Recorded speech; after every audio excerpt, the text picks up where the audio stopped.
Well, the rest of the tree, which I mean, it's like this. It's huge. You couldn't get your arms around it, and it falls across the mess tent that Caleb is in, and he's in there screaming. Again, if we would have been on time, where that tree fell across was right where we sit for dinner, and right where the wood stove that I said that I was going to go and build the fire in. It didn't crush it because it's a steel bellied stove. But it crushed everything else right where we were sitting. I'm starting to second guess if I want to go hunting with you anymore. Yeah, well, that's a good point. Apparently they're angry at me, so you should be okay.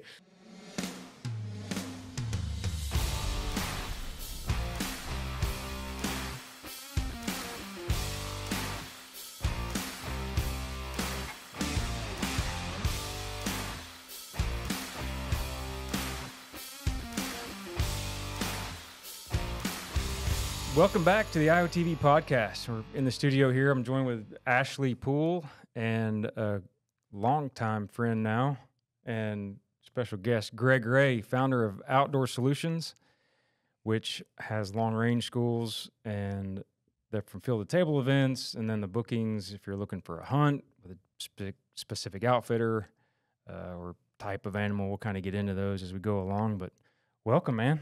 Good to see you guys. Good to finally be back home, too. Yeah. It's been beyond besides your events that you've been holding throughout the spring, and then, so you just got back from Idaho. Yeah, literally like 3 days ago. How was that?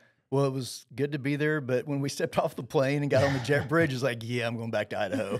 It was much cooler there. Holy smokes, it's hot here. Yeah, I think our heat index today is approaching 120. Yeah, it's so stupid. Yeah. Not Idaho. No. Actually, so while we were there, and we'll show some footage of it in a video that we're going to do, but we literally had a snow blizzard. We couldn't see 50 yards. Oh, really? When we were out hunting, and a storm came through, unexpected, and so we just kind of sat down and hung out and froze our butts off. So you're bear hunting? We were bear hunting, yeah. So did you pack clothes for... I did, but Lindsey Moss, who's been with us since 2006, did not. So he's back there. He's filming. He's back there. He's like ready to go, and I'm not calling it either. I'm waiting until dark.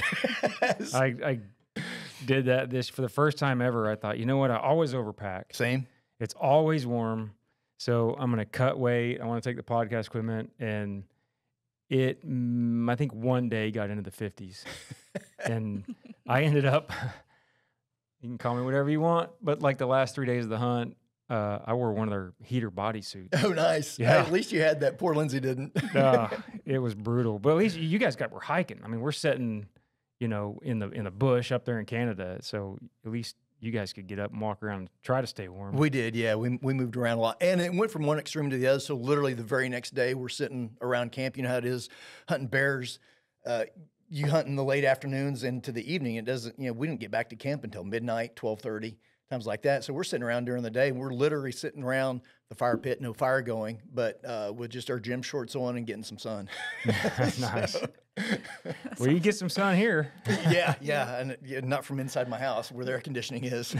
That's funny. So, knowing you, I was trying to think last night what year it was. It was maybe 2012. When we met there at SHOT Show? I think it was. And it was at the Tulsa airport. Yeah. Right before we got on the plane to go to SHOT Show. And realized, so we met in 2012 on our way to SHOT Show, kind of talked a little bit. And then over the next couple of years, just sort of hit and miss. No, it wasn't in Tulsa. It was in Vegas, waiting on the shuttle to get to the airport. To get to the hotel. Because over the next couple of years, we sort of kept in touch. And then maybe the third year, we met back up at SHOT Show for dinner with you and Deb and got to talking. And that's when, after 3 years, realized we lived a mile from each other. We were neighbors. Yeah. Yeah. That was funny. And your office is literally a mile and a half from my office / home. Yeah. That was pretty comical. So you started Outdoor Solutions, the company, and it wasn't Outdoor Solutions then, but kind of walk us back a little bit in the history of how it got started. It was a pretty cool story, from the beginning you had the idea and you were setting on it, and then life shoved it in your lap to make it happen? Yeah. So when we first started, so we're going back to 2004. So I was a national sales manager for a Fortune 250 company out of Chicago, and I was gone Monday through Friday. So I was literally home on Saturday and Sunday. So I'm a part-time dad, part-time husband. I got the job, and I started 2 days after Eddie was born in 1999. So I started in August of 99 is when I started. So it was like, all right, babe, good luck. Working See an ya. office job. Yeah. Yeah. So I'm gone. So I'm traveling literally from Monday. I could be in Toronto, Canada, and then on Thursday be in Mexico City. That was my territory. So I was just gone all the time. And so I'd finally gotten enough. Thought, man, we'll find something else to do. I'd always been self-employed prior to this, and this was like being self-employed because I didn't have to go to headquarters like maybe once a quarter. Yeah. Was it. And so we started looking around. Man, I don't know if I want to start something from scratch. So Deb and I started looking at franchises. I keep in mind this is in 2004, so we were at Subway was the big hot franchise. So like, I can see you in a Subway. I can make sandwiches. It's like, how hard can that be? So that's literally what we were looking at. And in my search of looking at different things, I came across a list of the top 100 franchises in North America. Okay. On that list of I think it was like number 97 was a company called Outdoor Connections. And I don't even know if they're even in existence anymore, but basically they were a franchise company, and they had this network of outfitters that they had pre-approved, and you could buy a franchise and then promote those different outfitters. Everything would go through their home office, which was just up in Kansas. And so I thought, man, I can't replace my income doing that, but that sure sounds like a lot of fun. So I bought a franchise, which Deborah was super happy about because now I still have my full-time job and a side gig doing it. So, and this is way before social media advertising. Oh yeah. So give you an idea, this was before Google was Google. Yahoo was the big search engine. So there was no Facebook, there was no Instagram. This was 2004. So it was a long time ago. And anyway, the way that the other franchisees built their businesses, they would do trade shows in their territory because you had a territory as a franchise owner. Yeah. I didn't have time to do that because I was only home on the weekends. I'm sure not going to go to a trade show. And so within the parameters of owning a franchise, there was nothing that you couldn't market online by utilizing the search engines. So that's what I did. I went and bought 2 books from Barnes & Noble. I still have them today. And I learned how to do pay-per-click advertising. Didn't have a clue what I was doing, but I made it up as I went along. And the leads started pouring in. It was ridiculous. Like I couldn't keep up with the amount of leads that were coming in. So while I'm traveling and I'm in my hotel room in the evenings with my laptop and my cell phone, I'm calling all these people back. And I'm relatively new to big game hunting at this point. So people are like, yeah, I want to go on a woodland caribou hunt. I'm like, crap, a woodland caribou. It's got to be in the woods somewhere. So I'll figure it out. So we had outfitters that had woodland caribou. And he's like Encyclopedia Britannica. Yeah, it's woodland, got to go to the seas. That's how bad it was. So I'd call the home office. Hey, I got these guys that want to go on a woodland caribou hunt. Do we have anything? Like, oh, yeah, we got 2 great outfitters over in Newfoundland. That's where they're at. I'm like, cool. So anyway, so I just started putting stuff together, and I was learning as I was going. And anyway, because of that model that I was doing, it did really well right out of the gate. And I always tell everybody that was in spite of me, not because of me. It was just things just clicked and worked. And so anyway, fast forward to a year has gone by. Our franchise was Rookie of the Year, and we were Franchise of the Year all in the same year, which had never been done before. So that's pretty cool. Heck so I yeah. get the idea. I mean, if I can do this part-time, this good. If I go full-time, how good can I do? Well, I'm the risk taker in the family. Deborah's like, I want you home more. Yeah, that would be cool, but I like the 401k. I like the insurance. The insurance was a big thing, and the stability of a salary job. Yeah, an actual paycheck, knowing it's coming. Yeah, exactly. So we're going back and forth. This is in October of 2005. Anyway, as you know, the decision ended up being made for us in the form of a Jeep crashing through our house going 70 miles an hour and running over me and my wife while we're standing in our kitchen. So the short version of that is the Jeep landed right on top of me. Lots of injuries, in the hospital for about 2 weeks, 11 surgeries, 18 months of physical therapy, rehab, all that kind of stuff. So I ended up losing my job. I couldn't run my territory. The company I worked for was fantastic. There was no bad blood or anything, but my territory had to be ran. Yeah. So they had to hire somebody or to move somebody over into my position. And so I lost my job. I didn't have a job. Fortunately, we had some short-term and then eventually long-term disability, but the only thing that I could do was sit in a recliner. I slept in a recliner, ate in a recliner. I couldn't get in and out of a bed because out of those 11 surgeries, 8 of them were on my right leg. So that's where most of the damage was. But anyway, so Deborah would bring me my laptop. I still do today, but it was way worse back then. I had short-term memory issues, and I would tell the same story over and over and over again, which I still do that some today, but at least I'm a little bit aware of it. Yeah. And so I couldn't do a ton of phone calls, but if I did emails, at least then I had a way to track it. Mm-hmm. And so anyway, we just started building the business from there, and then never looked back. I did at one point, I did have to go get another job in 2008 when the market crashed. We lost 66% of our business because all we were doing was the booking service at that time. And it, I don't know how much you want to get into the original name of the company. The franchise company? No, yours. Before it was Outdoor Solutions. Yeah, so we had, because that was kind of I mean, the way that evolved, I thought was not only fortunate for you that the way you were allowed to continue it, but the idea that you had to license the name and work that angle, I thought was great. Oh yeah, so yeah, no, that's not a problem at all. So we built the business through the franchise model. We did that for, I think it was about 8 years, and then our franchise agreement was up. We had some difference of opinions of how things should be ran, so I just went off on my own, and we partnered with the NRA, and so we actually created their program, NRA Outdoors, for them, and we did that as a affinity partner. So we were licensed to use their name. There you go. And then we created all these different programs. So that's when we started our long range shooting schools in 2012. So when do I understand this right? So when you started, it was NRA Outdoors. Mm-hmm. Was that with the intention of just kind of being that broker or whatever between the NRA members and all these different outfitters? Yes. Okay. Because I mean, what a base of clients to start with. Yeah. I mean, How many? You've got millions. Yeah. Right. Yeah. You've got millions of clients. So basically, what the NRA did is they would utilize their database, and then they would email out whatever we wanted to promote for a different hunt, and then those people would contact us, and we would book them. Obviously, the NRA, I got a cut of that because we're using their name and their clients, but fine with us because now we've got thousands of new clients. You know, so it ended up working well, and obviously we were planning this as a long-term solution to what we wanted to do. Yeah. Things change in business. So we did that for the first 2 years. It was a 2-year contract. In 2014, they bought our business. So you know, we had some negotiating back and forth. And so they bought our business.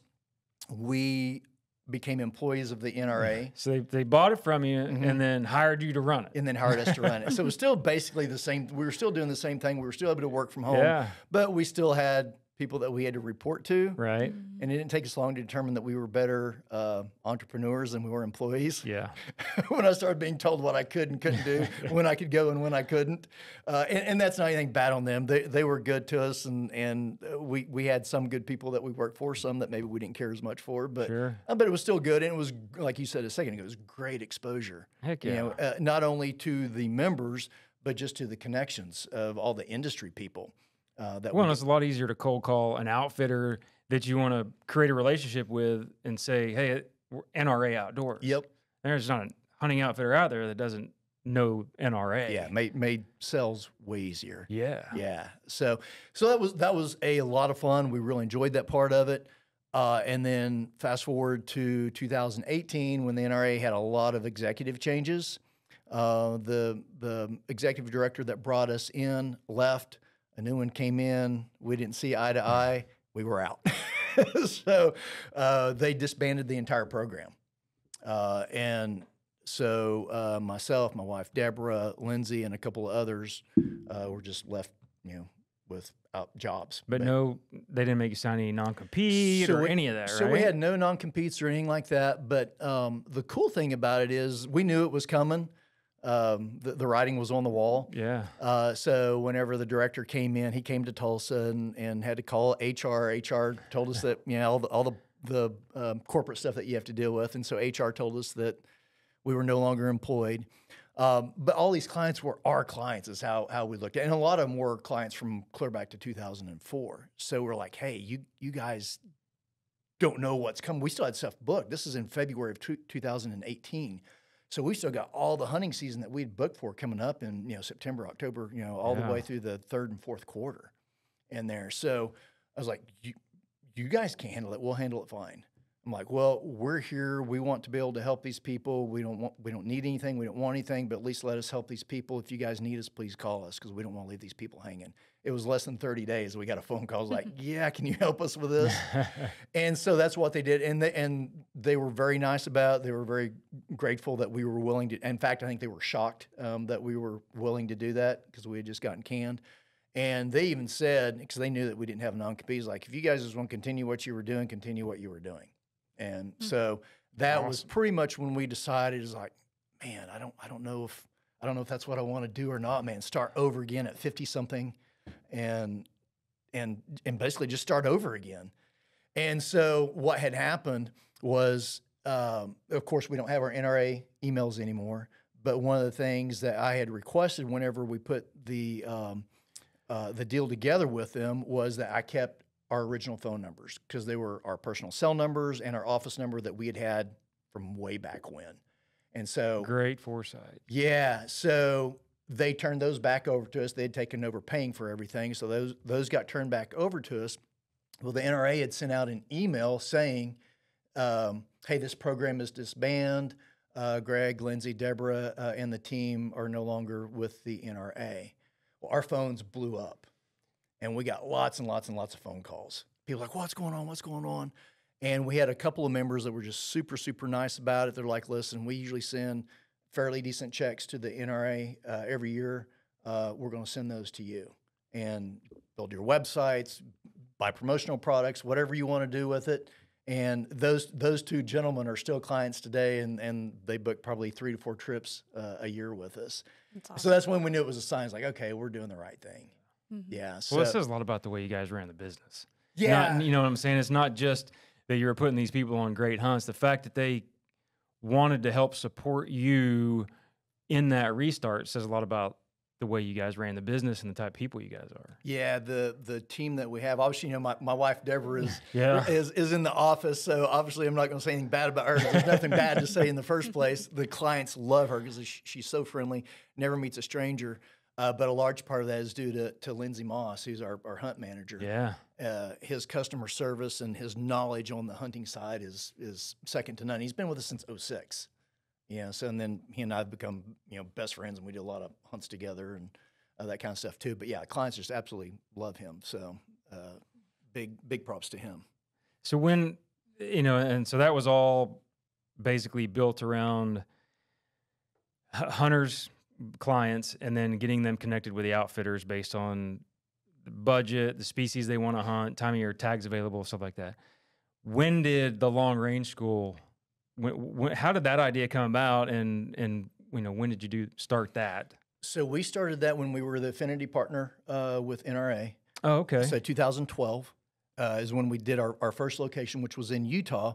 And the way that it came about is there was just a need. So as a booking agent, you prep your clients for their hunts. So we have a lot of clients in Pennsylvania especially, but Ohio, New York, New Jersey. And a lot of those clients, they want to come out west and they want to hunt antelope and mule deer and elk. And so we would prep them. We'd do a very detailed gear list, but But they maybe grew up, you know, hunting Mississippi. Yeah. Where their longest shot with a rifle might be 50 yards in a, you know. If they had a rifle season. Some of those don't even have rifle season, it's slug guns and muzzle loaders. Yeah. And so myself and Lindsay would prep them and tell them, like, hey, you need to be prepared to shoot out to 400 yards on an antelope hunt. And they're like, we don't know how to do that. You know, it's like, and some of them would say, it's like, I shoot a slug gun or a muzzle loader here in Pennsylvania. We don't have a rifle season. Now, this is a true story, and I love telling this part of it because it was a client that I was dealing with. I was prepping him for a New Mexico antelope hunt, And I told him, I was like, hey, you need to be prepared to shoot out to 400 yards. And his response was like, hell, I didn't even know bullets went that far. So that's when we knew that we needed to be able to teach people. Well, I happen to have some great connections, one through our outfitters, but two, here in our hometown in Tulsa, or actually just north of us in Owasso, is the U.S. Shooting Academy. Yep. Well, back in the day when they were really rolling, they had a lot of government contracts, and their team would bring in like SEAL Team 3, different SWAT teams, different SF teams, and they would teach curriculum for getting those guys prepped up for certain things that they needed to do whenever they were overseas. And they also had a civilian version of that you could do as a group class. Well, at that time, Eddie was like 9 or 10 years old. Eddie's your son. My son, Eddie, Yep. yeah. So he's 25 now, so it tells you how long ago it's been. But anyway, he really wasn't into sports. Of course, he was really into hunting, 'cause that's what he grew up doing. He was really into shooting, which he enjoyed a bunch. And then the only other thing that we got him in was he loved martial arts. Yeah. You know, so he went that route. But anyway, we started doing these group classes out there together, and the director of that was a guy named Steve Arian. And I really appreciated the way that he treated Eddie, because he's in there with adults. He's the only kid. There may have been some teenager kids, but he was the only little kid. And he didn't just like, oh, he's a little kid, I'm gonna give him a few pointers and then stay over here, stay out of the way. He treated him just like the grown men in the class. So by the time he's 10, 11 years old, he's doing transitions from a pistol to an AR, dropping mag, clearing malfunctions, shooting under vehicles, through windshields, just doing all this cool stuff. That's so cool. So I wasn't the coolest guy he knew, but I was the coolest dad that he knew, because Steve quickly became the coolest guy that he knew. Well, anybody who knows Steve or sees pictures of him, it's easy to see why someone would think he's cool. Because when you think of a special ops guy, even though he's not 6'3", he's closer to 3'6". His build, his demeanor. I mean, he doesn't have to say a word, and you think that guy would twist you in a knot and bury you and never think 100%. twice. Yep, 100%. Yeah, he carries it well. Yeah. So anyway, we we did those classes, and kind of like with you and I, it turns out that he was also a neighbor, and he lived a mile the other direction. Yeah. You know, so, and we just stayed in contact, and then when I got the idea for the long range schools, he was my first phone call. And he's like, oh yeah, easy, Dad. I can write a curriculum for that. We'll gear it towards hunters, and we'll teach people how to shoot, steel out to 1,000 yards. And then whenever the opportunity for, 300, 400, 500 yard shot comes up, they'll know what to do. And so that's how we got started. And we had a place in Utah that we started that with. And then since then have added 2 locations in Texas. And then we still have a location in Utah, but it's just down the road from where we originally were. So when it comes to the curriculum, I know that, because I've been to one, which was awesome. I mean, I learned a lot. I've been to a few to film, but then you let me do a few, putting a few shots downrange. But a few shots downrange. A few. It would have taken you a lot more. Yeah. I wasn't dogging you, because I've yet to hit on target at 1,000. Yeah. But you did. Yes. So it was thrilling. She was being awesome. a little modest there. Yeah, she did it quite handily too. Yeah. Yeah. Anyways, I'm curious, for those listening, what can they expect when they go to the long range schools? Because when I first heard about it and met you, I thought, oh, cool, they just sit up on a bench and shoot out to 1,000 yards.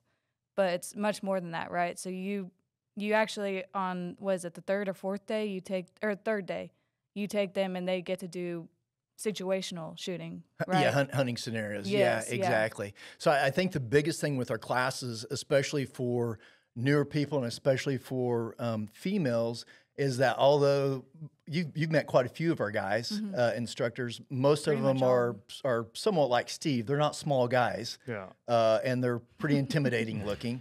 But once they're all teddy bears. But once you get to know them, Yes. they're the nicest guys in the world. And so that's the biggest compliment that we get, is like, man, whenever I came in, especially for the newer people, when I came in, and I see this guy that's 6'3" and a big old beard, and he's all yoked out, And they're like, man, this guy's going to be yelling at me and screaming at me, and he's going to make me cry. And anyway, it's the exact opposite. Even though these guys have a super in-depth knowledge of shooting and ballistics and rifles and, you know, all the things that go with it, if you're brand new, they're not going to talk over your head. And they're not going to talk down to you, and they're not going to scream. They're not going to yell at you. They'll get on the level of what it was like when they first started. But if you want to go down that rabbit hole of, you know, ballistics and nerd out, they can definitely do that with you. So, and I think that's has been your experience as well, because we 100%. Get every time without fail, anytime that we get a young lady or a kid in the class, they outshoot all the guys every time because they listen. There's no egos, and they listen to the instruction and they get on target. You know, so, but to answer your question, so you'll do the day one, like what you did, and you'll spend time on the bench. Of course, we go through safety protocol and all of that first. We spend a little time on paper at 100 yards, just working on the techniques, if you have proper cheek weld, and if you're gripping the rifle properly, your eye relief, just all the basic stuff, just to kind of fine tune it. We're looking for a good tight group. And then our steel starts at 300 yards, and then 100-yard increments out to 1,000. All of our targets are 3 MOA in size, which I won't go down that rabbit hole, but there's a reason behind that when we get into the ballistics side of it. And so day one is you're shooting out to 1,000 yards from a bench. You're learning wind calls. You're learning shooter, spotter, dialogue. So we team you up. You're on a bench, you get 5 rounds at whatever distance you're on, and then your partner is giving you your corrections. And real quick, how big are the sizes of the classes? Are not big, and that's done by purpose, right? Oh, yeah, 100%. Yeah, good point. So maximum size of a class is 14, which may sound like a lot, but that only means that 7 are shooting at one time. Right. The other 7 are on the spotting scopes. But here's where we really stand out compared to some of our competitors. With those 7 that are shooting on the line, we have a minimum of 3 instructors. Most of the time, we're going to have 4. So it's either a 2-to-1 or even better than a 2-to-1 ratio. Right. Because you're always going to have somebody that's newer, and we will do our best to pair up everybody according to their skill set. So we won't put somebody that's been to 3 or 4 classes with somebody that's never been to one, because obviously the new person's going to be a little slower. Yep. Yeah. You know, so you get a lot of one-on-one time. So yeah, we keep the classes small.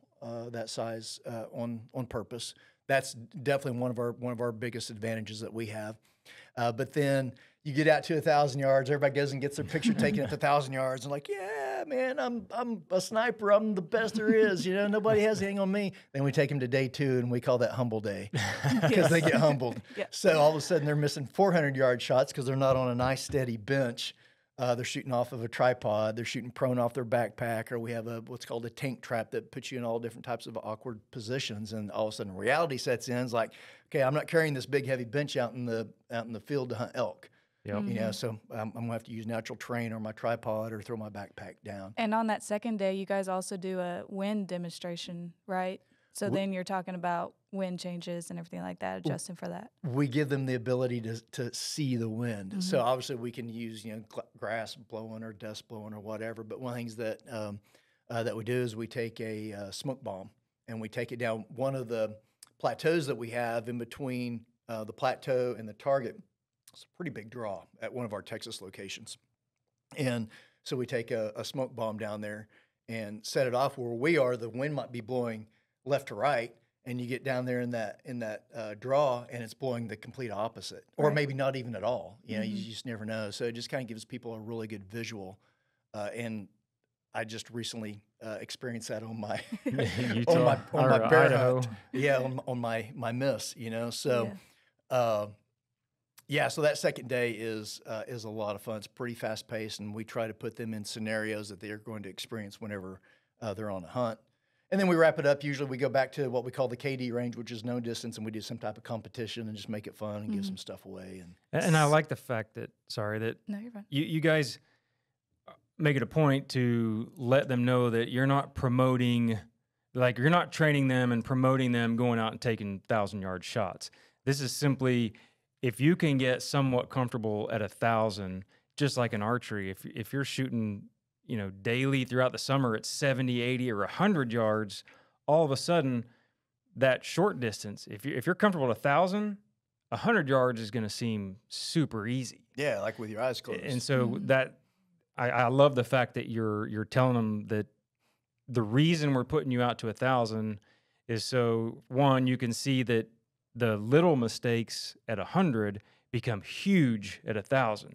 So if you can get those under control at 1,000, you'll be well better off at that 1, 2, 3, 4, 5. And it's shown. I mean, I learned a lot. Yeah. Yeah. And I'm sorry. Go ahead, Ash. I was just going to say, I think it's cool from my perspective, being a new time hunter, new time shooter, being able to start at a long range event instead of having to work backwards with bad habits, I think really put me a step ahead of a lot of people. I'm just curious from you, what's the most like common bad habit that you see from longtime hunters or longtime shooters coming in that you're like, you think you're doing it right, but you actually need to change this? There's a couple. That's a great question. So there's a couple. One is their grip on the rifle. A lot of guys, because we're macho and think we're tough and whatever, and that's how we were taught, is gripping the snot out of the rifle on the wrist of the rifle instead of being more relaxed and thumb over on the side. So that's one. But I think probably the biggest one overall is what we call prairie dogging. And not following through on your shot. So you've got this nice expensive optic sitting on top of your rifle that has, 24 magnification, and you're shooting at whatever the distance is, say 600 yards. And you line up, you take your shot, and then you look up over the top. You're like, "Did I get it?" Like, you got an optic right there that you spent $2,000 on. Once you look through that instead, well, if you're looking up over the top, as soon as you pull that trigger, that means that you didn't follow through. You're not seeing your impact. And you're looking over the top with your naked eye from however many hundreds of yards away. So we see that more than anything. I actually have a really good example of that. I've got a longtime friend that's a good shot. And we all develop bad habits after a while, even us as instructors and all of us do. And just all of a sudden, he couldn't hit anything. And so we are on a hunt, actually with Charles, who you guys hunt with as well, in South Texas. And he's just all over the place. I'm watching. That's what he's doing. He's prairie dogging. And so I just video him and let him do 3 or 4 shots and then have him watch the video back. He's like, son of a gun. So a lot of times, are you saying that as soon as they pull the trigger, it's not like they're taking the shot and then looking up. It's almost like they're anticipating the shot. And so by them raising their head up is actually causing movement during the shot and causing them to vary?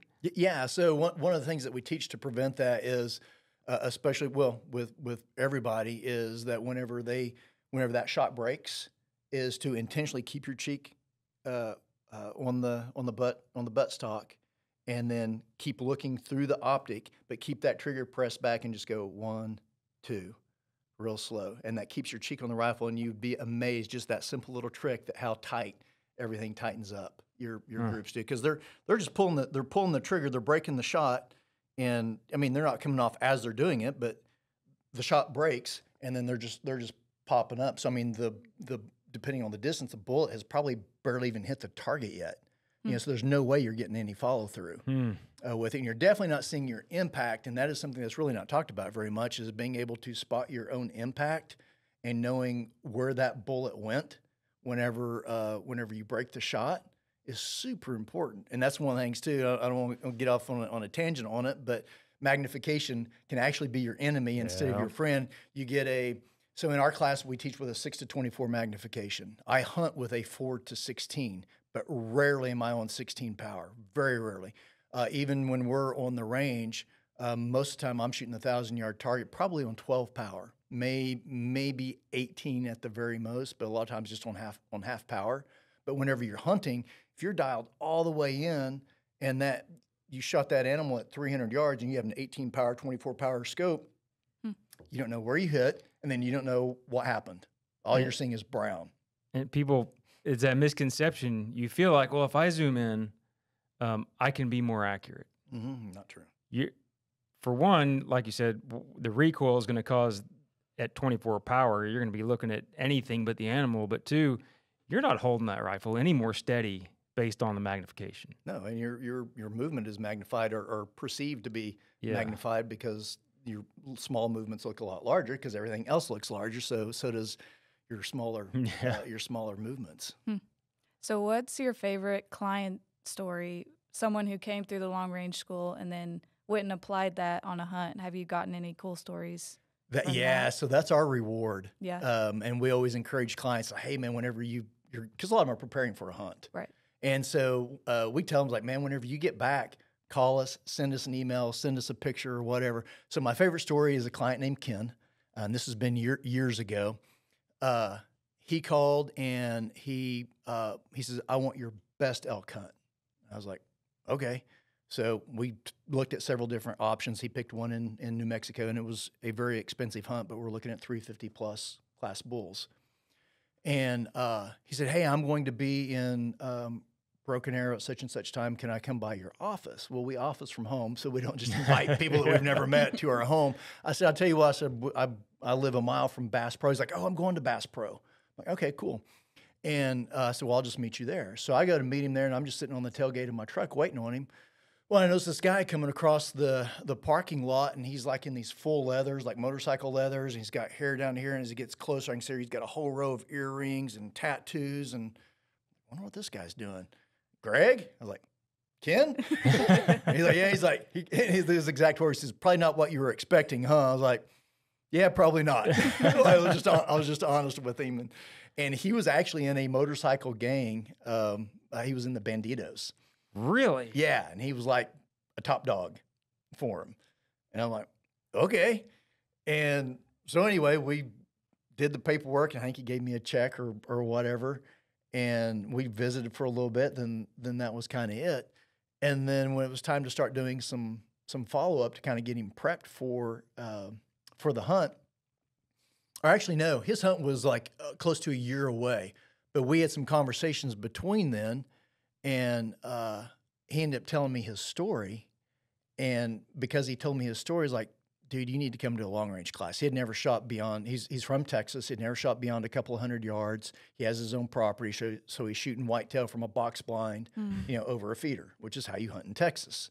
So I'm like, dude, you're going to be shooting 500, maybe even a little bit further than that, because there's some big canyons there. Well, he ends up telling me his story. He's like, I can't normally afford a hunt like this. He said, but my wife passed away, and she left a insurance policy, unbeknownst to me, that was specific only for me to go do a couple of my dream hunts. That's what the money had to be spent on. And I hope my wife's listening. Yeah. I hope a lot of wives are listening, right? So anyway, he booked that elk hunt, and then he booked a red stag hunt with somebody else in New Zealand. Those were like his two dream things that he wanted to do. And I was like, Ken, I said, I don't know if it's still in your budget. I have no idea what you have left. I said, I'll even cut you a deal, whatever, but come to the long range school. And I said, you absolutely need to. So anyway, that's what he ended up doing. He and I just kind of buddied up. I actually ended up coaching him specifically, but whenever he got there, I didn't even recognize him. He'd cut his hair. He didn't have all the earrings. And he says, yeah, he says, I've left the motorcycle life. And he says, I'm focusing on hunting, and he says, I'm just kind of doing my own thing. So he looked completely different, like a completely different dude. And I haven't talked to him in a long time now, but for the longest time, after the class and after his hunt, we stayed in touch with each other. But anyway, so he went through the class. Like I said, I coached him personally. We just hit it off. He's just a super cool dude. And then he went to his hunting in New Mexico, and I've got him programmed in my phone, and I forgot what it was. It was like probably 8 o'clock, 9 o'clock at night, my time, which was like close to my bedtime. But I saw it was him, like, oh, I'll answer and see what was up. I'd forgotten that he was actually on his hunt. He's calling me from the mountain. I got him. He's like 547 yards. And he dropped right in his tracks. And he's like, he slid all the way down the mountain, but I dropped him right there, and he was just soaked. I mean, he was tearing up. I started tearing up. But anyway, it was just a super cool story, because he did that hunt. He did the New Zealand hunt, and he left ashes from his wife at each one of the hunts. So I love it. Yeah. So anyway, awesome. that is truly our reward, and we get a ton of pictures and great stories. But that's definitely my all-time favorite. Well, then so the natural progression then would be, okay, well, we're training them shooting. What about after they shoot something? And so then comes the long range, or the from field to table events. When the real work begins. Yeah. Yeah, you shoot something, put it down. Now you got to get it out, right? And it's only, what, 3 years, 4 years now? No, it's been 5. Oh, has it really? Yeah, over 5. We did our first class in May of 2019. Okay. It's Well, I guess the flown COVID by. took out, but even that helped a lot because there helped were so us. many people wanting to get out, and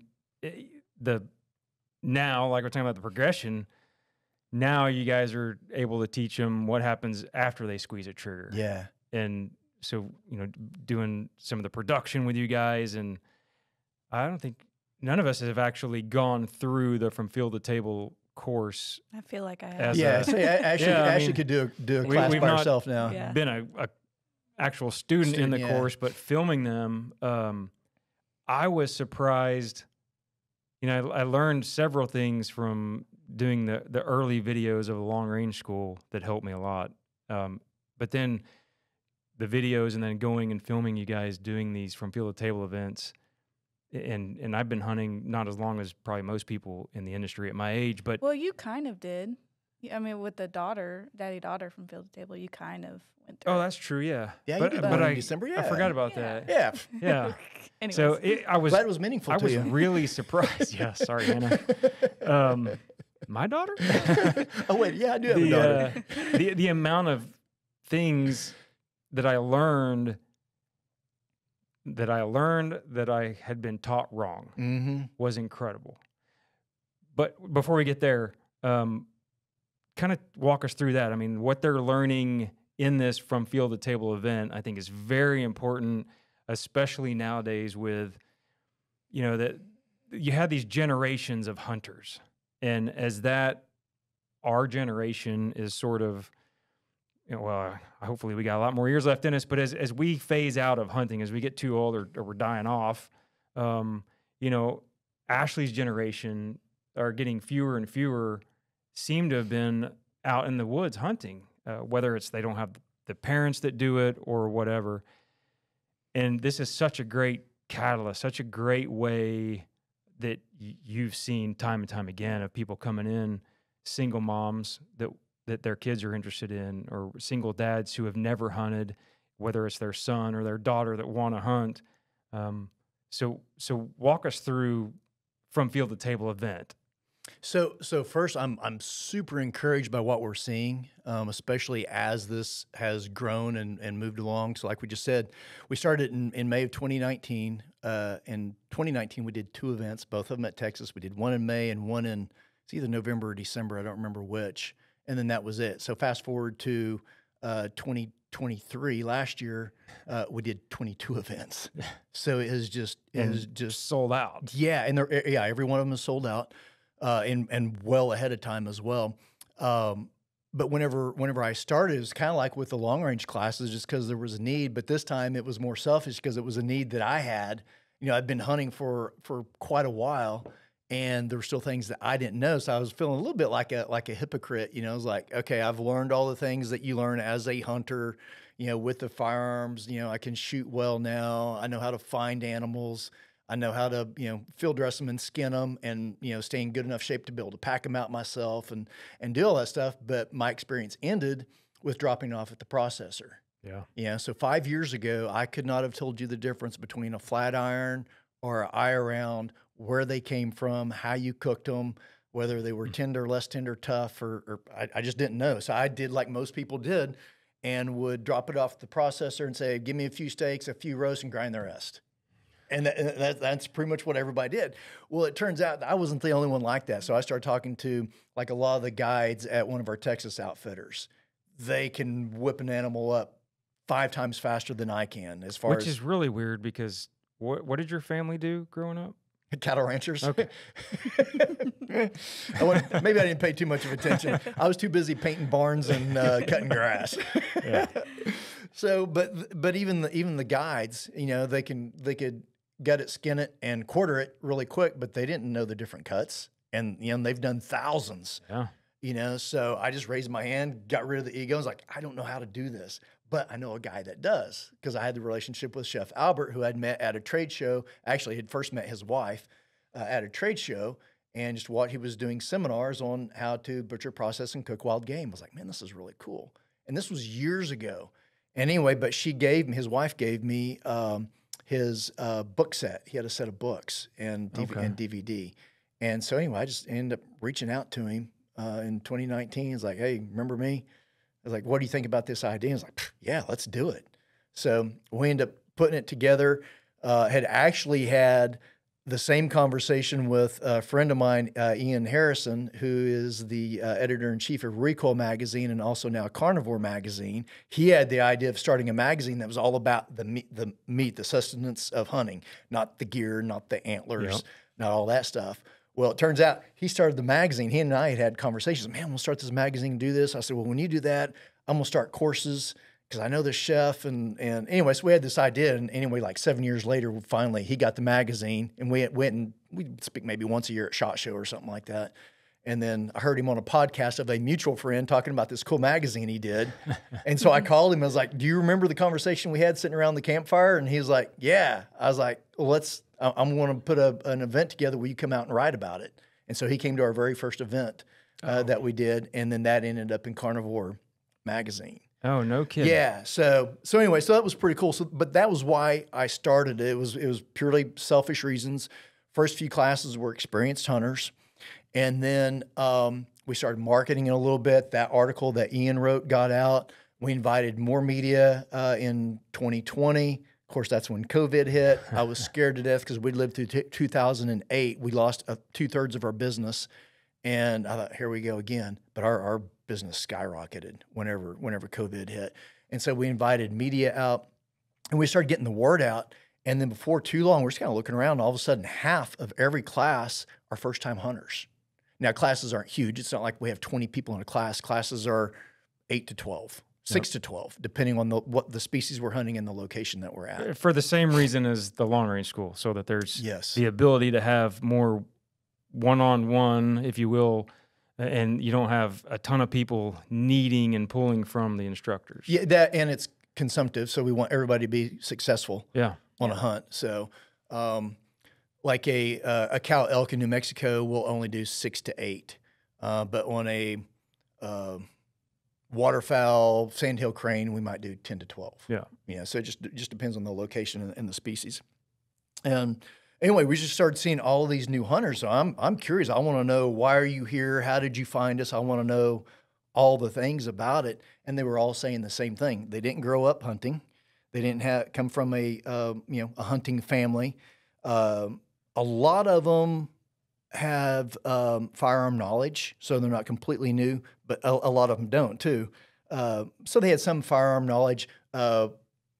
Winston or Weston? Weston is a great example. Knew all about firearms, was an excellent shot, but he had never hunted before. Actually, I'll just use him as a story because Ashley was on both. You were on both hunts with him, right? No, just the elk one. Yeah, just the elk one. So he's done 2 with us. He's a perfect example. He lives in Los Angeles. He's a 30-something. He's I believe like a IT director, basically in the computer industry, and lives in L.A. So he knows nothing about hunting.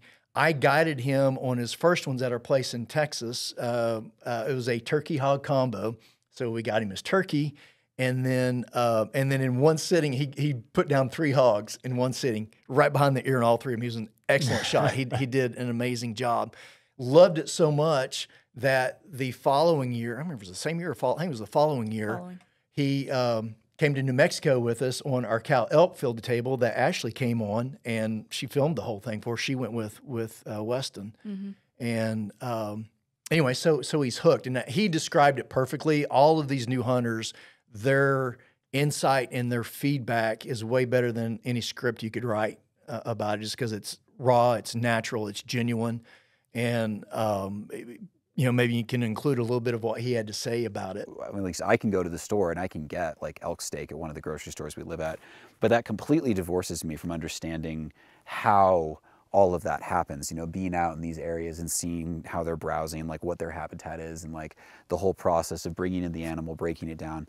And that's, I think, what From Field to Table really gives you, is if you want to really understand every aspect of how game meat is sourced and each step along the way. And then in the future, maybe I don't always feel like breaking down the animal and I take it to a processor, but at least I know that I know how to do it. At least I know that if I needed to do it, I would have that skill set.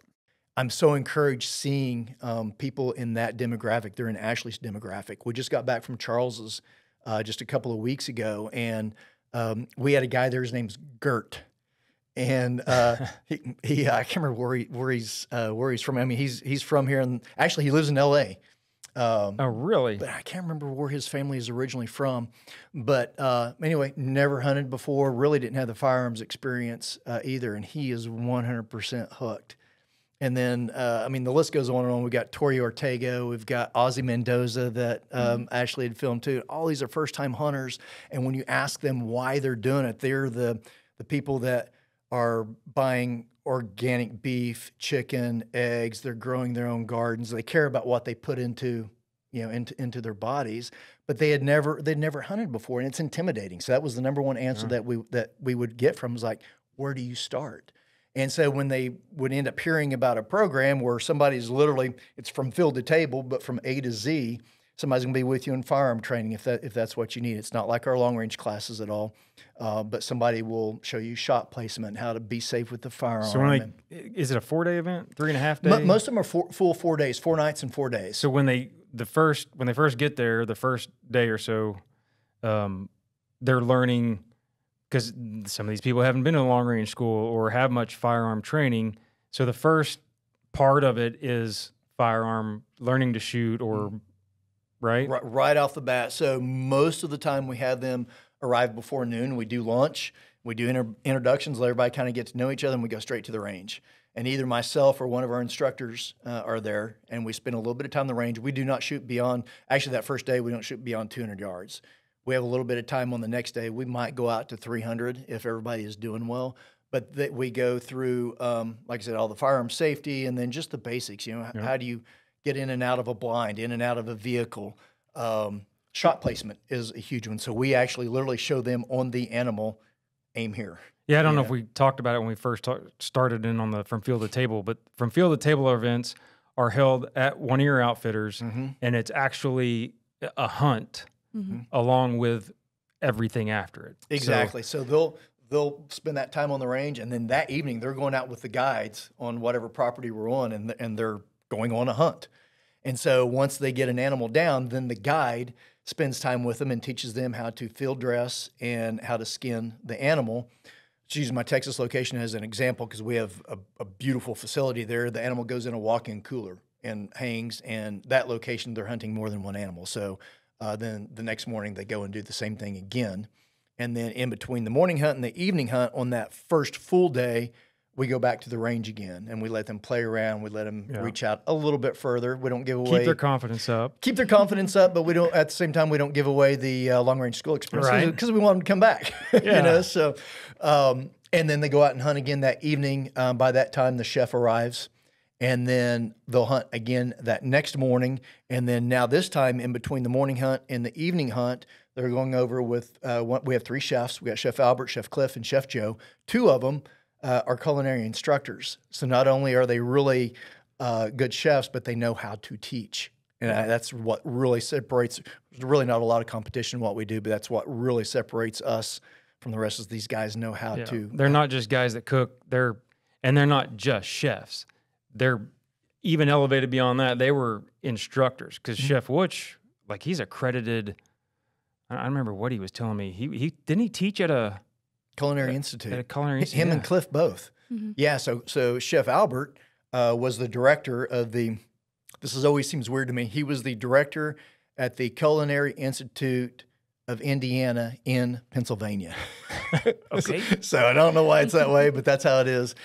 So he had about 12 chefs under him, and one of those chefs was Chef Cliff. Oh, I didn't know that. Yeah. Yeah. Oh, very cool. Yeah. So those guys are teaching other people that want to become chefs. Which makes it a great transition to be able to teach, now these people who have killed something. Yes. What do I do with it? Yeah, now what? Yeah, that's it. And now what do I do? So that's, like I said, where my experience ended. So now instead of dropping off, and the other number one answer that we got was that it's going to take too long and it's too hard. And it's not. It is so simple. You can break down an animal completely vacuum sealed, packaged, individual muscles in a couple of hours. Now, an elk's obviously going to take a little bit longer than a deer, but it's not, once you learn how to do it, it's not that difficult. Ashley and I have done plenty together. Yeah. I will say, being at so many events, their face, of course, lights up when they kill an animal.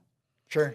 But I think once they go through the process of butchering, processing, and then once they have the final product, cooking all day, they're in the kitchen, and they see the food on the plate, I think their face lights up even more. It does. And I just think that's awesome. So go into a little bit more detail about that last day when they're in the kitchen. I know it's chaos because I've been there. But for those listening who don't know, it's what, 5-course meal that they typically prep? Yeah, 4 to 5. So that's when they become a provider. Yeah. And like you said, I think that's the light bulb goes, is like, I did this. Yeah. Yeah. So I'll back up just a little bit. So the steps in between that, they will learn to break the animal down into quarters. It goes back in the cooler. Even before that, what I thought personally, one of the best things about your event is teaching them, because they don't just shoot it and then the guy doesn't just throw it in the truck, gut it, and take it and skin it, and then the client comes in and starts on the meat. Mm-hmm. You guys are teaching them what to do as soon as the animal hits the ground. Right. And, we're not going to go into all that, because if you want to know, get online and book an event. But I learned quite a few things that I was just taught wrong. And now my meat tastes better because some of the things that you guys point out, as soon as the animal hits the ground, before you get to the kitchen. Oh, 100. That's where taste comes in. 100, and that you'll hear Chef Albert say that a million times. Taste begins in the field, not in the kitchen. It starts with shot placement. Obviously, a gut shot animal is going to be and how you take care of it is going to be different than. And so that's a great point that you guys teach. What you do with the animal when you walk up to it will depend on where you shot it. Yep.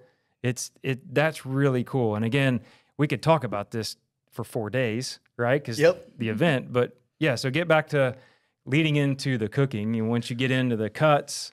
Yeah. So we'll break them down into the prime cuts. So that's just the quarters, the 4 quarters, the back straps, and then the neck meat and all the tenderloins, all that goes back in the cooler. Then when they come back on the final day, which is what Ashley was asking about, is they will, like, the hind quarter is my favorite. So there's 8 muscles in a hind quarter, and there's literally a roadmap. It's all seamed out. You could literally just start pulling it apart with your hands and a few cuts here and there and break it down. But that's where all your rounds are, your top round, bottom round, and eye round. And then you've got a few other muscles in there, your sirloin and sirloin butt, sirloin tip is in there as well. But anyway, so you break those down and you learn muscle ID. Chef Albert does something really cool because it can be overwhelming. He's like, hey, there's 8 muscles here. Then I've still got the front shoulder, and then I've still got neck meat, and I've got all this different things, all these different categories. Well, he breaks it down into 3 categories. A muscle is either going to be tender, less than tender, or it's going to be tough. And then each one of those has their own cooking methods. Some of them have multiple cooking methods. Ashley, how do you cook the tender meat? Tender, slow. Dang it. Put her on the spot. Fast and hot. Fast and hot. Yeah. Yep. Yeah. So anyway, it's been a while since I've been to one. So you need to come back, right? Yeah, I need to come back. So anyway, he just makes it super simple. So they'll learn the muscle ID, and then the animal that they hunted, they break it down, and then we vacuum seal it, we package it. We also have a animal there for the chef that either myself or one of the guides has put down, and then that's what he uses as the demo. Well, during that, they're going to make sausage as well. So we'll do multiple different types of sausage that's usually used in the menu. So fast forward to the menu to answer Ashley's question. The chefs will put together a predetermined menu, and then each team, so if we've got 8 people there, there's 4 teams of 2, and each team is responsible for one of the dishes on the menu. And they're all in there at the same time because they're working the timing out. And like Ashley said, it's organized chaos, but it's a lot of fun. Everybody's running around different directions, and somebody's cutting parsley over here, somebody's searing steaks over here, and it's chaos, but it's fun at the same time. We even had one guy, he's been twice now. He's like, can you yell at us like Gordon Ramsay? So I was like, okay. And he did too. Yeah. We got that on video. It's hilarious. Yeah.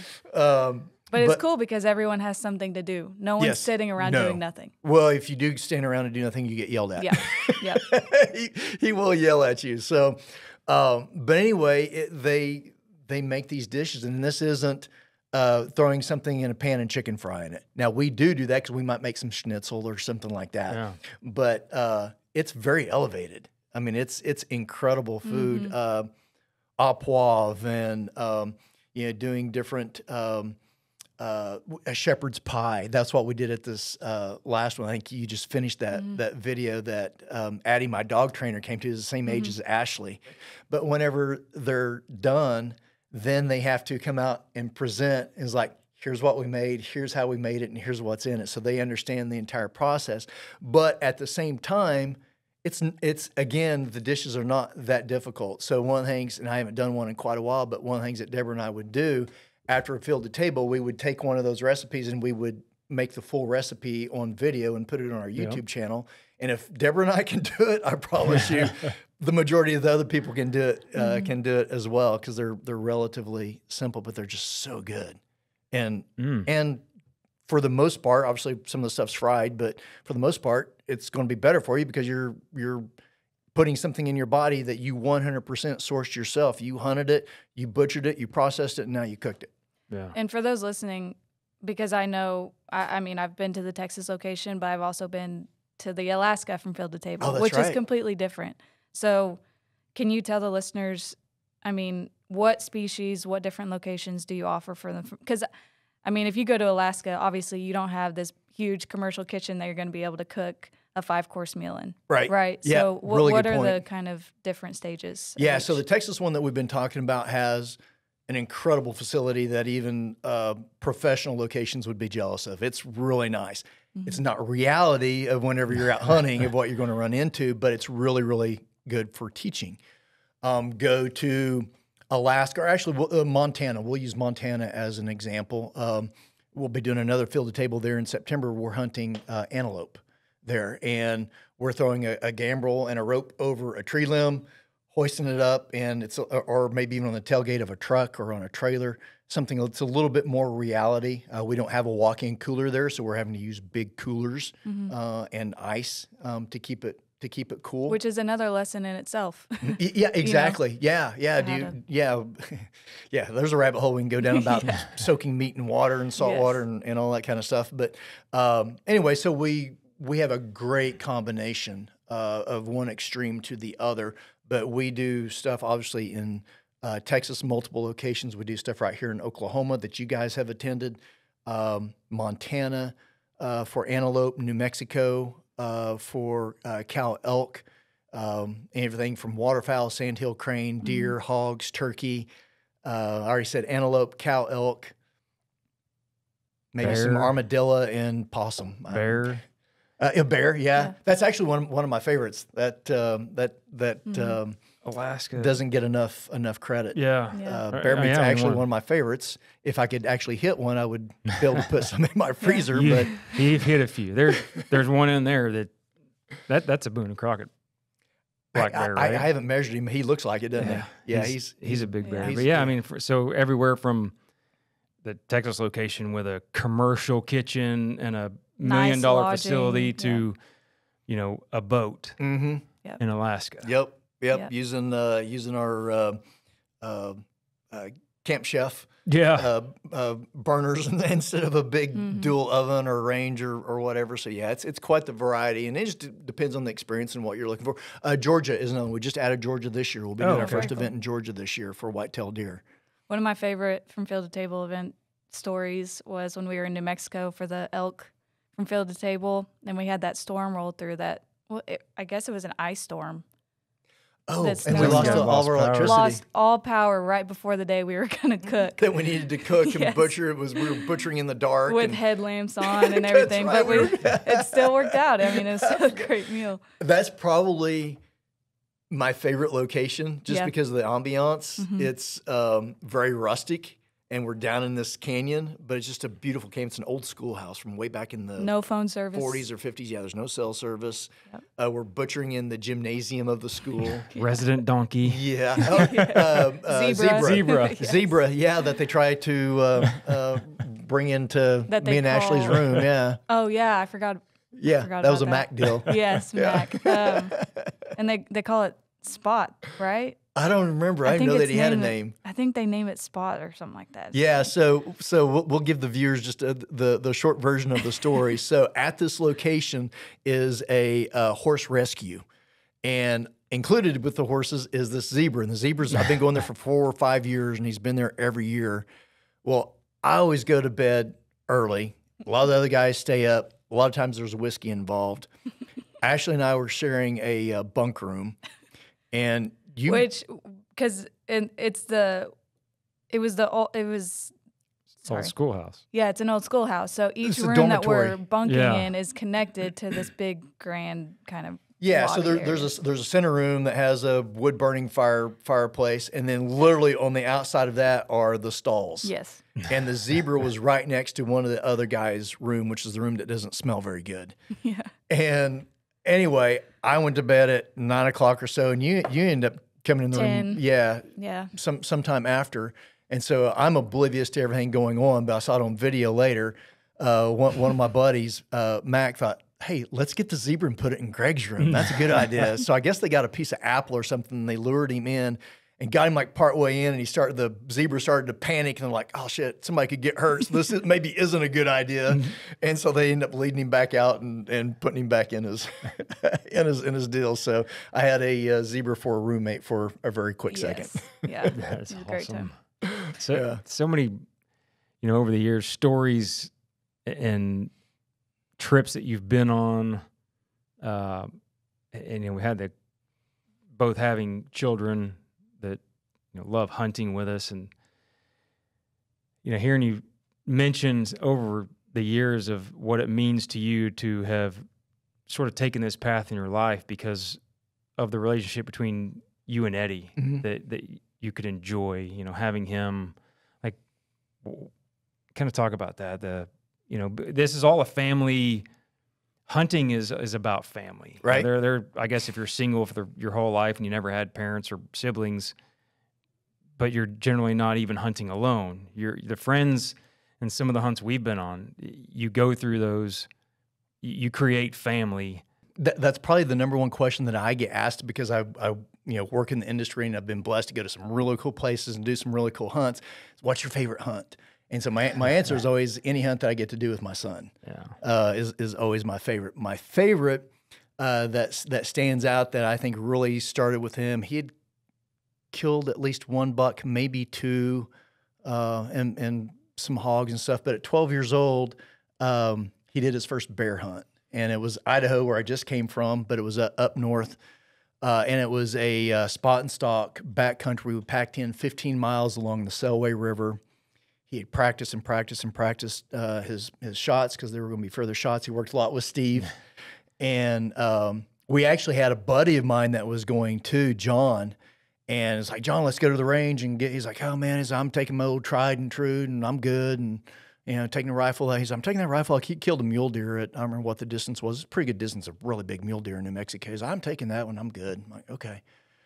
And so with Eddie being the kid in camp, he got hazed, his kind of rite of passage. Well, we also had a guy that's become a great friend of mine, Frank Miniter, who is a writer for American Hunter, Forbes magazine. I can't remember who else he writes for, but anyway, he writes for some of the biggest magazines out there. And he came, and anyway, he ended up doing the entire article on Eddie, and ended up being kind of a rite of passage, coming in a boy, coming out a young man kind of thing. And anyway, this hunt was hard physically, and we weren't seeing very many bears against spot and stalk, so we don't have the advantage of bears coming into bait or anything like that. So we're just having to find them. And anyway, Buddy John had multiple opportunities, and he missed every one of them. So Eddie's able to start giving him a little bit of crap back. Eddie hadn't gotten his bear yet, but Eddie's dishing it back pretty good. But anyway, the typical last day, last evening, last couple of hours, we spotted a bear, and we took off after him. He was on one side of the river, we're on the other side, and it's a very steep incline shot.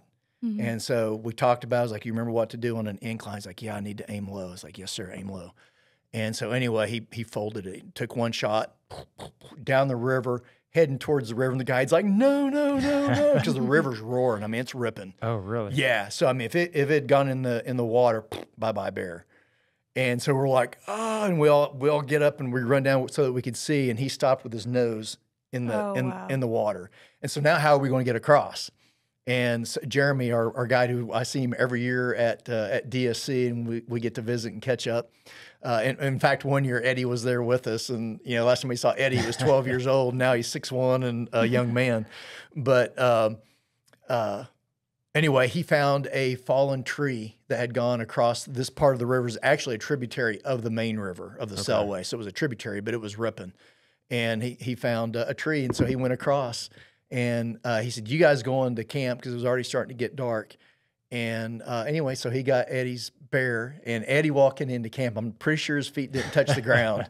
He's walking in, he's got his chest all out. Mr. John, where's your bear? My bear's on the way. Oh, that's great. So, but anyway, so we've got to do a lot of hunts over the years, and I've 100% believe that us spending that time together and then just hunting in general has made him the young man that he is today, because we've got some great memories, great experiences together, which is what I'm all about, is experiences over gifts and things. Absolutely. So we've got, whenever I'm gone, he's going to have some great memories of the cool stuff that he and I have gotten to do over the years. Well, and speaking of, on the same topic of Eddie and Idaho, I believe you guys are back there for a mule deer hunt. Oh yeah. And that was quite the experience. Yes. If you want to touch on that. Yeah. So we've had several. I just talked about the Jeep crashing through the house, and That's several near-death experiences. Yes, for real.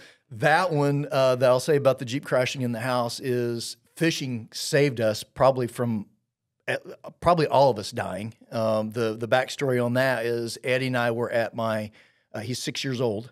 We were at my family's ranch fishing. Deborah calls and is like, hey, I'm going to go to the grocery store. Once you guys start heading home, it's 35, 40-minute drive. And I'm like, okay. Well, literally when I hang up, fish start biting. They hadn't been biting all day. And so we stay another 45 minutes because Eddie's catching fish. And anyway, so I call her and let her know. She's like, okay, cool, no big deal. So we head home and cooking dinner. Well, if we had been on time, we would have been sitting with Eddie's back to the wall that the Jeep came through. And he's a little bitty 6-year-old kid. And so there's no way that he would have survived. Would have survived that. So that was the first experience. So now fast forward to Ashley's question, this mule deer hunt. We're with one of our longtime outfitters. They're actually fellow Okies, but this is in Idaho. I'm hunting mule deer. Again, I have a rider with American Hunter with us, and Caleb spots these 3 bucks from like a mile away. So off we go. We're chasing after them. Closest that we can get is around 600 yards, as close as we can get. David, who's the guy from American Hunter, he's like, I really don't want to shoot that far with the gun that I've got. So it was going to be up to me. I had a gun that would definitely do that. The weather's kind of misty, very overcast, and like I said, the deer are way out there. I get on one and I'm looking. I'm like, oh wow, he's a dandy. He's a really nice buck. And Caleb, the outfitter's like, do not shoot that buck. I'm thinking, was he saving this for somebody else? So that's kind of gritty. He's like, the other one behind him is way bigger. I was like, no way. And so anyway, there's another buck in there, 200+ inch buck. And so these other 2 bucks, the one of them that I was on and another one, they're feeding out, and the other one was way behind him, still kind of in the brush. But I got to see how big he was. And so we're waiting and waiting and waiting. Well, he steps out just enough I could put the crosshairs right on his shoulder. But again, this is 600 yards. Like, man, I want to wait for a better vital shot, instead of just right on the shoulder. And as the other bucks are feeding down, I'm like, well, he's just going to follow him. Well, then the other bucks start feeding back towards him, and he does the typical 180 right on his ass, and he goes back, and I never see him again. So we stayed, again, about another 45 minutes, maybe to an hour longer than we would have to get back to camp of what Caleb would normally take us. Well, we get to the top of the mountain, then we have to go back down another ridge, and this storm comes in, and they tell us later that we were having like 70 to 80 mile per hour winds. We're hunting a old burn. Well, an old burn, there's dead trees. And we've got this place that we have to go through that has hundreds of dead trees on both sides. And we're standing there, and I've actually got video of it. And Caleb and I are this close, and we're yelling back and forth to each other what we're going to do. He's like, we stay up here and we wait it out. It gets worse, because it could start hailing, sleeting, snowing, whatever, or we just haul ass through. Well, I've had 4 knee surgeries, or 3 knee surgeries. I need a 4th. And anyway, you can haul a lot of things. Ass ain't one of them. Yeah, exactly. That's one thing I can't. So I was like, yeah, let's just go. So they take off. Eddie stays with me, and we're running through. I'm going as fast as I can. And literally, tree falls just right behind, right where we just left. So that sped me up a little bit. We make it through that. We get down into camp, and again, the wind is still just howling, 80 miles an hour. And I had originally said, well, I'm going to go into the mess tent with Caleb. I'm going to get the fire going in there while Caleb gets dinner started, and the guys, David and Eddie, were going to get the fire going in our tent. And for whatever reason, I ended up going into our tent. I didn't go into the mess tent. So we're shedding clothes, even though we've got rain gear. We're all just soaked to the bone. And I get my rain gear off and my layer of shirts. So I've got no shirt on. David gets his boots and socks off because they're soaked. And I'm talking to Eddie. Eddie's sitting on his cot. And he and I have eye contact. And we're talking about this big giant buck. And we hear this weird noise. And then all of a sudden, Eddie just catapulted to the top of the tent, and boom, back down he goes. And we're just looking at each other like, what the hell just happened? Well, the whole side of our tent is raised up on this side. And the next thing we hear is Caleb screaming. And after that, I really don't remember a whole lot. But what had happened was our tent was right next to a big pine tree, but it wasn't a burnt tree. It was still a live tree. Yeah. And what had happened, it had fallen over from the root ball, and the root ball went under our tent, under Eddie's cot, and that's what catapulted him to the top. Well, it didn't break. It completely uprooted the tree. Uprooted, yeah. The tree didn't break. It just uprooted, I guess just because of how wet it was and how strong the wind was. Well, the rest of the tree, which, I mean, it's like this. It's huge. You couldn't get your arms around it. And it falls across the mess tent that Caleb is in, and he's in there screaming. And both David and I said the exact same thing. I don't remember if we went over it, if we went under it or nothing. I don't have a shirt on. It's cold as all get out. The wind's blowing. He doesn't have any boots on. And he says, I didn't feel anything on my feet. I was like, I didn't feel anything either. And so we have to crawl under the tent, and Caleb's laying there with a pile of crap on him. Basically, it was he used big pine limbs like this for the structure of the tent instead of the metal poles, because he said the metal poles bend and break all the time. And so he had those. Fortunately, the tree didn't fall on him, but when it collapsed, that part of the tent, the structure, the support beams of the tent hit him, did some damage on his back, broke some ribs, and I can't remember what else, but he had some big bruises, but broken ribs and that kind of stuff. Again, if we would have been on time where that tree fell across, it was right where we sit for dinner, and right where the wood stove that I said that I was going to go and build the fire in. It didn't crush it because it's a steel-bellied stove, but it crushed everything else right where we were sitting. And we got video of that too, of just chairs just driven down into the dirt, and the table crushed. And again, we wouldn't be here. So I don't know if I'm being taught lessons. God's like, hey, pay attention. I'm not going to let anything happen to you, but pay attention. Starting to second guess if I want to go hunting with you anymore. Yeah, well, that's a good point. Apparently they're angry at me, so you should be okay. But yeah, so it's just... I'm surprised we didn't get eaten by grizzly bears. Or I'm surprised I didn't get eaten by a grizzly bear in Kodiak and you survived to tell the story. Right? We saw one. Yeah, but it seems like everything around you gets demolished. Yeah, don't. I think the moral of the story is don't sit down and have dinner with me, right? Because that's when stuff seems to go down. That's crazy. And to sort of wrap this up, awesome stories, not just the hunting stories and the event stories. Awesome story about how you got started and the evolution of your business, but a lot, if not all, of the things that we've talked about in some of these hunts, videos. Check out your YouTube channel, Instagram, Facebook. It's Outdoor Solutions, or are we from Field to Table?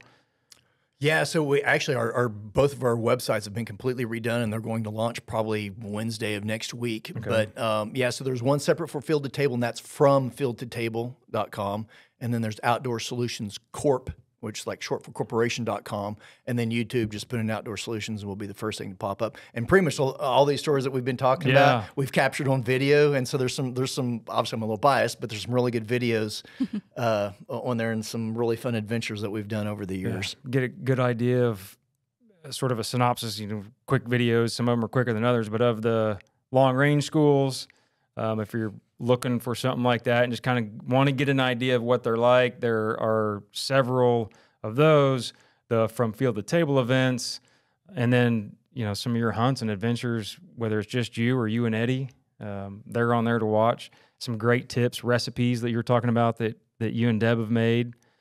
We put some on there of recipes that you guys have done in camp. What's the sticky...